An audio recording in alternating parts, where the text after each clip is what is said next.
You're listening to Kvetch with Sless. I am on my travels in Krakow and I'm sitting with Jonathan Ornstein, who's the Executive Director of the Jewish Community Centre in Krakow.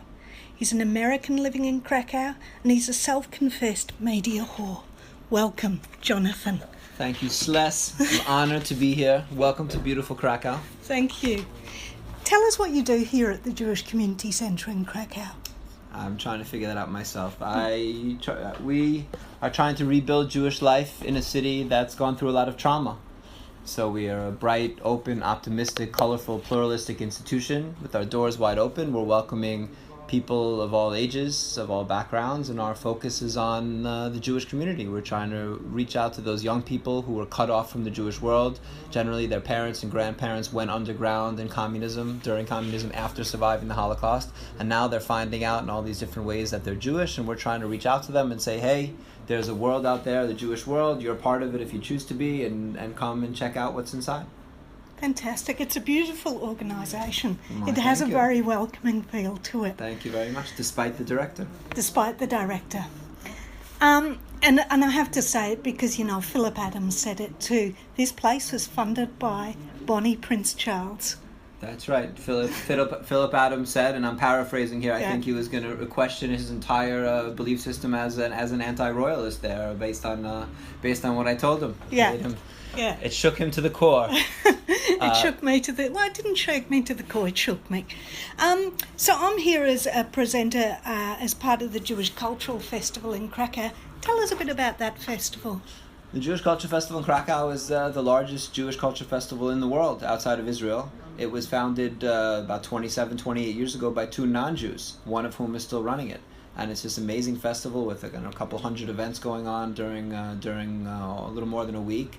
And people come from all over, and you have Jews and non-Jews playing Jewish music, celebrating Jewish culture for a mixed audience. And it's really, I think, one of the more visible signs of Jewish renewal in Krakow. And the festival has also led to what we have here, which is an environment that's very conducive to being Jewish, which means those young people who are finding out they're Jewish then take those steps and walk in an institution like ours, because the city of Krakow has been primed for that, I think, by 27 years of the Jewish Culture Festival.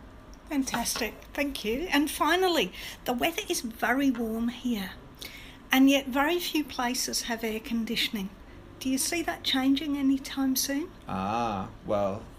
Speaking to a Southern Hemisphere girl, the weather is warm in a lot of places in the Northern Hemisphere here at the end of June, beginning of July. That is true. Yes, we are hoping that of all the many changes as Poland has thrown off communism and re-entered the Western world, or entered the Western world, that air conditioning and the vast spread of air conditioning will be one of those things that will take hold. Of course, we are sitting in my beautiful air-conditioned office, and I should say that as a New Yorker, where you have to, the warmer the weather gets, the heavier the coat because of the over air conditioning. We try. Poland is maybe slightly ahead of the curve in being eco-friendly by not over air conditioning everything. Fantastic. We like our air natural. And I wish you well. This Friday is the huge Shabbat dinner as part of the Jewish Cultural Festival. And of course, you're vacillating between whether the Shabbat dinner and your wedding is going to take more time and stress. But I wish you well with both, particularly your wedding. Thank you very much. I'm thinking of combining the wedding and the Shabbat dinner. Since there'll be 650 people at dinner, I might as well just, throw up a chuppah and get down to it. Be done with it. Save a lot of effort and money on Sunday. But yeah, I think we'll probably go through with it on Sunday, even after the dinner. Great. Listening to Kvetch with Sless on my travels through Krakow. Thank you, Jonathan.